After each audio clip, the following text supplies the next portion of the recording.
Good afternoon, it's Amber, Blooms on the Hill, and it is Wednesday the 12th of March. So it's about time for a flower farm tour since we're halfway through the month and we're into autumn already. I can't believe the season's nearly finished.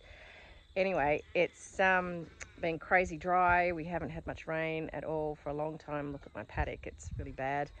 And hopefully we might get a little bit tonight, although I don't think we're going to. Maybe there's some clouds over there. And Sunday potentially we might get some rain.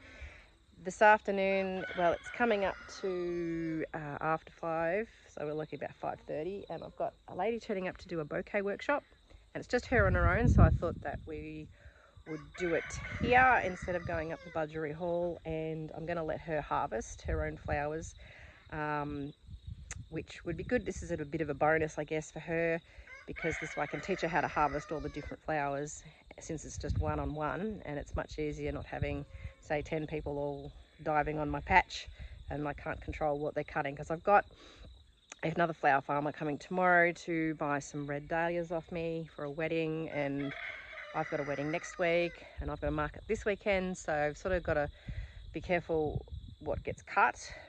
Lots of things have gone over now. The celosia's really getting past it. I've been collecting seed from that, and I've got zinnias that are getting very tired, but I do have some new zinnias that are coming on, so I'll just show you around quickly and what the flower farm is doing now. Yeah, other than sort of starting to wind down, but then we're starting to ramp up stuff for next season. So suffering a bit of burnout at the moment, as you do. It's been a particularly busy season. It's been really good profit-wise. We've doubled what we did last year, so that's really, really, really good, really encouraging. It's just, I guess I'm just, getting towards the end and getting quite worn out. So anyway, let's have a look. So lots of things needing a drink. The ground's very dry. I've been trying to water a little bit, but I'm also conscious, hi Russell, conscious of the fact that our water supplies our livestock as well as my garden. So I've got to be a little bit careful. Case in point, these zinnias here really need a drink. So these are floret ones, which have just pumped out the blooms and been fantastic. They've still got buds coming, so I will water them, but I can literally hear thunder right now, so hopefully it rains soon. Hopefully I can do this workshop first before it does. But I've cut lots and lots and lots and lots from this garden here, just this upper part. So it's worked really hard and it's been really good. So definitely the floret zinnias were fantastic. Getting some really interesting end of season sort of colours. They're all a bit bedraggled. Yeah, these are just like they're tired. They're not like they were before. Some of them are. Some of them are all right still. So definitely cutting hard has helped these.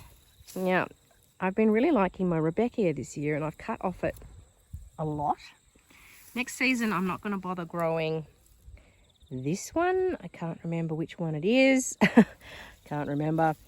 Or this one here that's done a funny double head thing. They were just too big, I think, and I didn't really love the colours. I did like this. It's the Sahara one, and this one, let's sort of clamber over, has just done a little burgundy thing. So I'm not sure, again, what that is. I can't remember. I'll have to look at the pictures on websites, and there's some more over here. But I'll stick with the Sahara one, which has been really nice. A little bit sort of double petals, really nice and fluffy. And then this one as well. I can't remember what it's called, but it's been good. It is a perennial, so whether or not they come back, hopefully, we'll just see, I guess. My penstemons are getting a little bit tired. These were just seedlings I bought from the big hardware chain. These were good. I used these a little bit. Feverfew's gone over, of course. And some floret celosia. This is a vintage rose. So this has had ones that have been more feathery, and then the other ones have been like the plume type, and now they're just been making a lot of seed. So I've been collecting this as much as possible for next season, but there's a lot of it that I've cut. As you can see, it's quite bare, but it's certainly very dry and tired looking now. This was the Texas plume celosia, so lots of seed here. Lots of very dry as well. This is such an easy seed to collect. You can see the little black seeds in there. You just sort of have to pick it, turn it upside down, and it falls everywhere. If you hang it up to dry it, you'll find you just get a shower of seeds as well. So once you've got celosia, it's just everywhere forever. I've got fresh sunflowers on the way. So these aren't as tall as some that I've got over here. They're all getting nice heads on them. So they'll be a mix of the Turbo Teddy and the Double Dazzler. I think I bought, might have been 200 seeds of each. Or maybe it was, no, I think that was about right. So well, my son helped me direct sow these. Oh, there's a little fellow living in there. And then I planted fresh zinnias as well. So I've had these coming. There's some more there and just a handful above my finger. The status, I cut that right back and it's been coming back a bit. So there's more sunnies here. These are a bit behind, which is good. There's a few that are further along. But this will be good because this will be another wave of flowers. And these are the same, some that are behind and then a few that are closer, like this one here. I'll show you the other sunflowers. Oh, here's some more zinnias. It really helped having this. I think I might have sown these in January, maybe.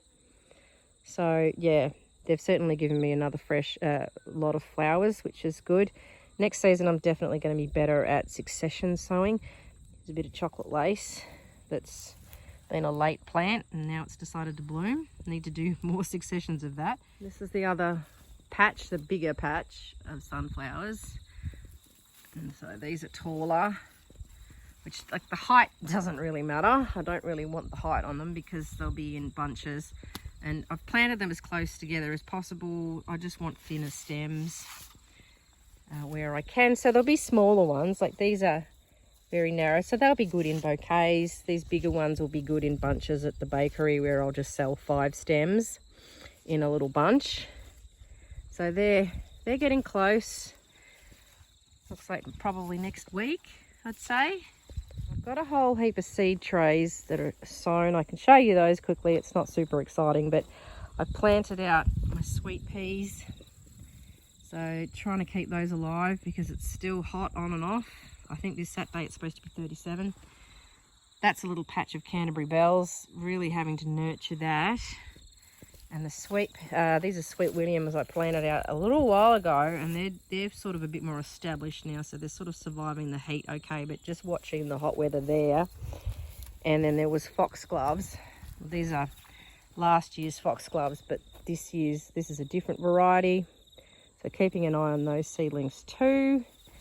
And then over here I've got stock I actually planted out yesterday. So these are all hardy annuals that'll overwinter. I've given these a second water today. So a bed of stock, and I've already done a second succession of sowing of these. And then I'm due to do another one. So going to be really big on the succession sowing with everything.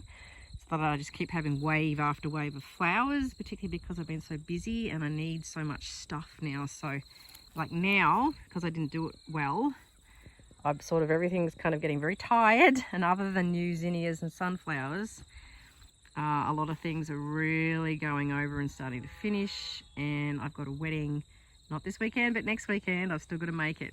It's incredibly encouraging that I've got thunder over there. Not that means it's actually going to rain, but if it can hold off, if it is going to rain, if it can hold off until I do this bouquet workshop, yeah. But as I was saying, it's next season. I've definitely got the spring flowers already on the sowing, with the succession sowing happening, and that's just so that you keep having fresh flowers coming, and then more coming and more coming, because what's happened here is I've had celosia I basically had one lot of celosia go in, and that's all just tired and done and looking pretty gnarly. And the floret zinnias, there was a patch down here at the bottom of my dahlias, and then some up the top. The ones at the top were a second sowing, which are certainly looking better than the ones down the bottom, but definitely the plan actually was to do successions of zinnias, and then I just got busy and didn't get to it. So next year we're going to do better, because having a constant lot of fresh flowers is really important. You can just extend your season as much as possible, particularly now because March is always really still warm for us. It's like summer, even though it's the first month of autumn, it just goes on. So generally once we hit Easter and get past that, it starts to cool, like historically, although the last few years I've found that that sort of hasn't happened. But you know, who's to say? I mean, look how dry it is out here. I've got cows, you can see them standing around over there trying to decide whether they're going to bother to walking over to where the water is. Anyway, we're kind of also running out of, not really running out of water, but it's getting low. We've got dams that are spring fed, and the ones that water my flowers also provide water for the livestock. So I just need to be really careful of how much water I put on the plants. Obviously my plants have got to die before the livestock runs out of water. It's not going to happen. We can pump water from other dams, and it's all good. But I do have a dam at the bottom down here that nothing drinks out of, and no water's pumped out of it. So we're going to get another pump for next season and have that feed the flowers. So that'd be really good. And that's actually a very deep dam, also spring fed. So hopefully we shouldn't run out of water for the garden, and we're going to have the irrigation going too. So that should be really, really good. Anyway, I'll show you the days and you can see how tired they're getting. So some of them have got quite floppy leaves because they're thirsty. I did run around with a hose and water. They're getting to that stage where the leaves are showing a fair bit of disease. This just happens near the end of the season. I think this year it's happened earlier than normal, just a bit, because they haven't had much water. However, this is new growth. So there is new growth coming, which is encouraging, and also buds. So it's not as bad as I think. You sort of freak out a bit when you start to see this going on with the leaves.